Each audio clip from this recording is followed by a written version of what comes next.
mga katardos. Ayan, so ito na po yung forma mula doon sa may Rizal Avenue. 1, 2, 3, come on!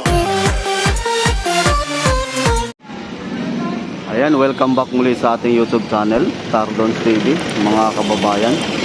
So ngayong araw po ay araw ng Lunes. Oras po natin mga katardons ay nasa 5:33 po ng hapon mga katardons. Dito po tayo ngayon sa Rizal Avenue. So magbibigay po tayo ng update dito.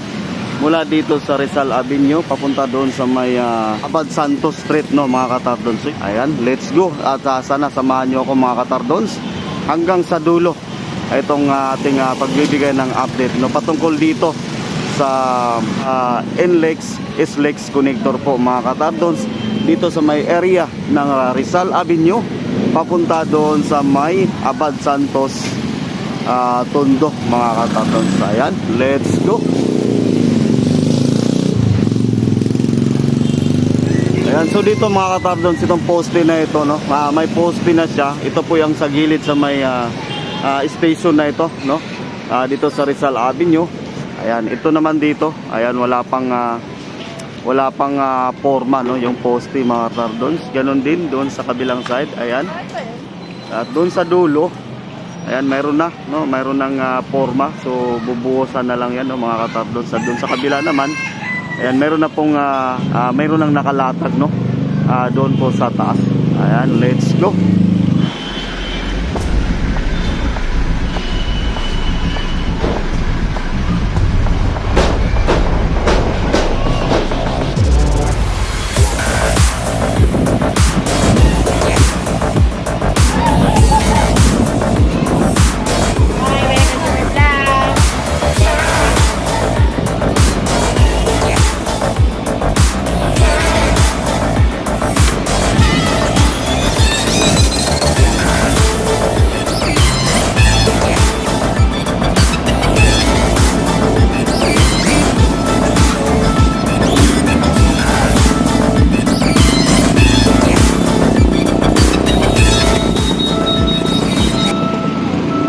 Yan, ito may forma na siya, no, mga katardons. Ito po yung sa Tomas Mapua Street. Yan na po, no, mga katardons.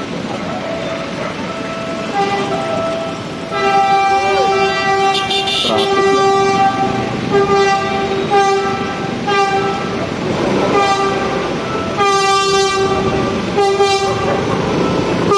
Tomas Mapua Street. Ito tayo, no.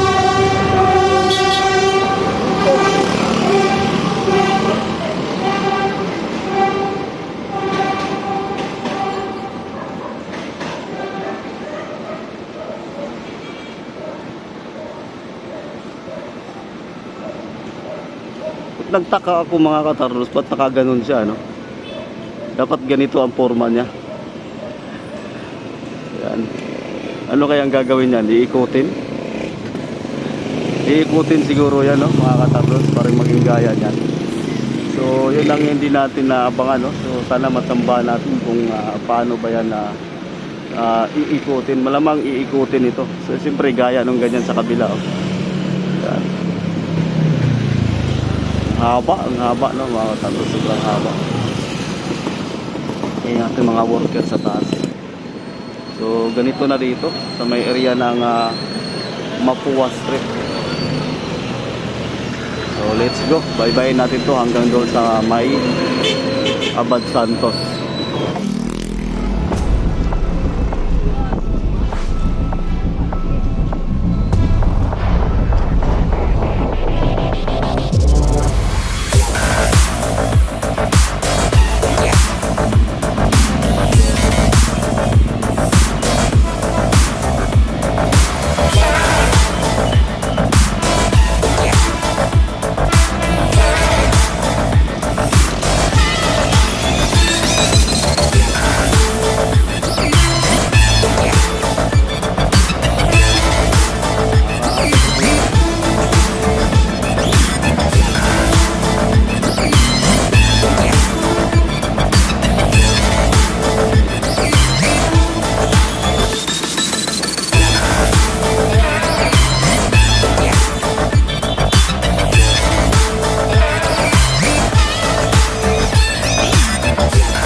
So dito wala pang latag, no?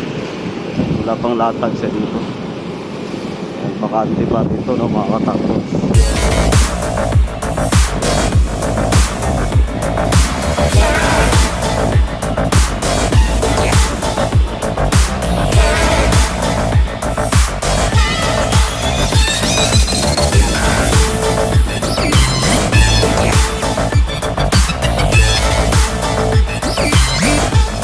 Dito mayroon ng isa, no?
So ito na po yung forma mura doon sa Rizal Avenue hanggang dito sa may ito po ay Abad Santos na po ito, mga katapos. Ayan, Abad Santos na po ito. So yung iba meron ng latag at may mga perits na, pero meron pa rin doon sa dulo malapit doon sa may Rizal Avenue ay wala pa pong perits, no, mga katapos. Hanggang dito lang po yung update natin mula doon sa may Rizal Avenue papunta rito sa may Abad Santos, no, mga katapos. Maraming salamat po sa inyong lahat. Stay safe and God bless. Bye-bye.